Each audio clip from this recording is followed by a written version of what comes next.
Before Columbus set sail, the oceans had already been crossed. From Africa to the Pacific, ancient navigators mapped the world in silence. These are 10 civilizations that sailed the seas long before Columbus.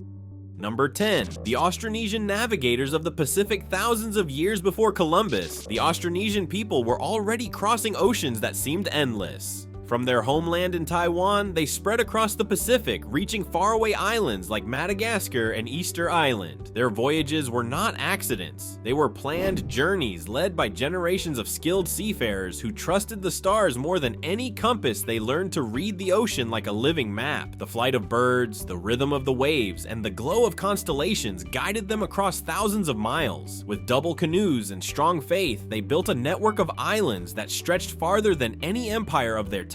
By the first millennium, the Pacific was no mystery to them. From Hawaii in the north to New Zealand in the south, they had connected a world of islands with nothing but courage, memory, and the pull of the horizon. Number 9. Hanno, the Navigator of Carthage. In the 5th century before Christ, a man named Hanno set sail from the great city of Carthage. He commanded 60 ships carrying settlers and supplies, heading beyond the Strait of Gibraltar into waters no Mediterranean sailor had dared to explore. The Atlantic was wild and unpredictable, yet Hanno and his fleet kept moving south along the coast of Africa. He wrote about lands filled with thick forests, glowing mountains, and strange creatures covered in hair. Some believe he saw gorillas for the first time. Others think he witnessed volcanoes erupting on the African coast. His journey remains one of the earliest records of crossing from the known world into the unknown. Even today, historians debate how far he went. But one thing is clear, Hanno's voyage proved that ancient sailors had the courage and the knowledge to challenge the ocean long before European explorers were even born. Number 8. Pytheas of Massalia. Over 2,000 years ago, a Greek explorer named Pytheas left the warm ports of southern France and sailed into freezing northern waters. His mission was to find the source of tin and amber, but what he discovered went far beyond trade. He became the first known man to describe Britain, and possibly even Iceland. He wrote of a place where the summer sun never set and the sea turned thick with floating ice. For centuries, people laughed at his stories, calling them impossible, but modern evidence now shows Pytheas spoke the truth. He had reached the edge of the Arctic. Long before Vikings or Columbus, Pytheas proved that curiosity could conquer fear. He didn't sail for gold or glory. He sailed because the world was bigger than anyone imagined, and he wanted to see it with his own eyes. Number 7. The Egyptian voyage to the land of Punt. 3,000 years before Columbus, the Egyptians were already masters of the sea. Pharaohs sent great fleets down the Red Sea to a mysterious kingdom known as Punt, searching for gold, incense, and exotic animals. Their ships, carved into the walls of temples, showed large sails, dozens of oars, and men ready to face the unknown waters. Queen Hatshepsut's temple in Luxor still tells the story of one of these expeditions. It shows sailors returning home with treasures, gold, ivory, rare trees, and even live baboons. These were not legends or myths. They were state missions led by skilled shipbuilders and navigators who planned every journey with care. For Egypt, the voyage to Punt was more than trade. It was a statement that even the most powerful land on earth looked to the sea for wonder, faith, and connection.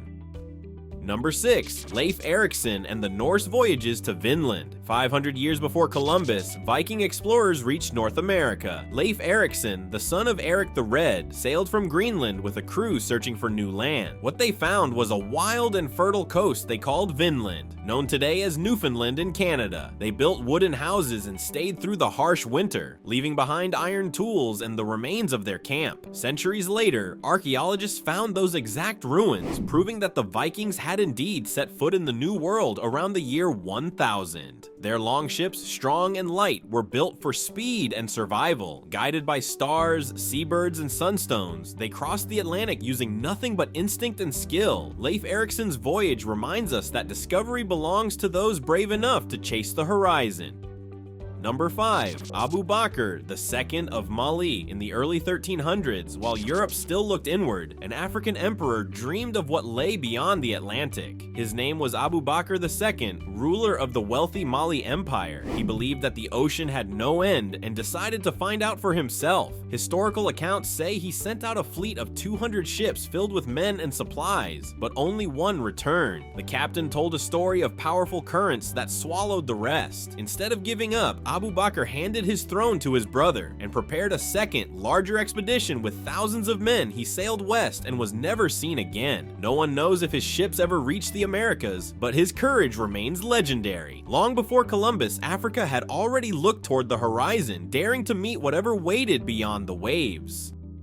Number 4. Zheng He and the treasure fleets of China. In the early 1400s, China ruled the seas. Under the command of Admiral Zheng He, massive fleets known as the treasure ships left the port of Nanjing. Some of these ships were longer than a football field, carrying thousands of sailors, soldiers, and diplomats on journeys across the Indian Ocean. Zheng He's voyages reached as far as India, Arabia, and the coast of Africa. His ships carried silk, porcelain, and gifts from the Ming Emperor, while returning with rare treasures like spices, ivory, and even giraffes. His missions were peaceful, showing the strength and sophistication of a nation that had already mastered the sea. After 7 grand expeditions, the voyages ended when China turned inward. But Zheng He's legacy proved that centuries before Europe's rise, another empire had already connected continents across the ocean. Number 3. Saint Brendan the Navigator. In the 6th century, an Irish monk named Saint Brendan set out on a journey that would become legend, guided by faith rather than maps. He and a small group of monks built a wooden boat covered in leather and sailed west into the unknown. Their goal was to find the promised land of the saints, a place of peace beyond the horizon. The voyage became a mix of history and myth. The monks faced fiery islands, glassy seas, and storms that seemed endless. After many years, they claimed to have reached a beautiful green land filled with rivers and fruit trees. Some later believed it might have been North America. Centuries later, a modern explorer recreated Brendan's journey using the same materials and successfully reached Newfoundland. Whether fact or faith, Brendan's story reminds us that exploration begins not with maps, but with belief.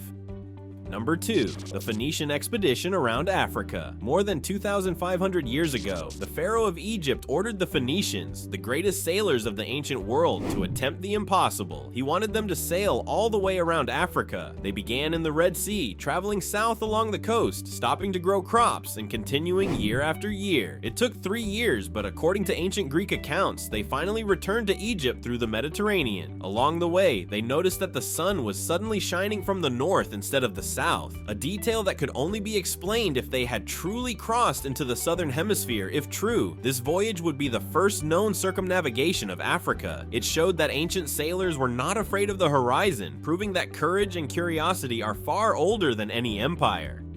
Number 1. The Vivaldi brothers of Genoa. In the year 1291, 2 brothers from Italy, Ugolino and Vadino Vivaldi, decided to reach India by sailing west. It was a bold idea, centuries ahead of its time. They set out from Genoa with 2 ships, carrying hundreds of men, food, and faith in a world that few dared to cross. They passed through the Strait of Gibraltar and vanished into the Atlantic. Some stories say they reached the Canary Islands. Others claim they went farther south toward Africa. None returned, but their attempt left a mark on history. The Vivaldi brothers may not have found Asia, but they proved that the dream of crossing the Atlantic began long before Columbus. Their courage lit a spark that would one day change the world forever. Before Columbus, the oceans had already been crossed. From ancient empires to forgotten islands, the world was never unknown. These journeys prove that discovery began long before history claimed it. This is the Hidden Secrets, where the past finally speaks.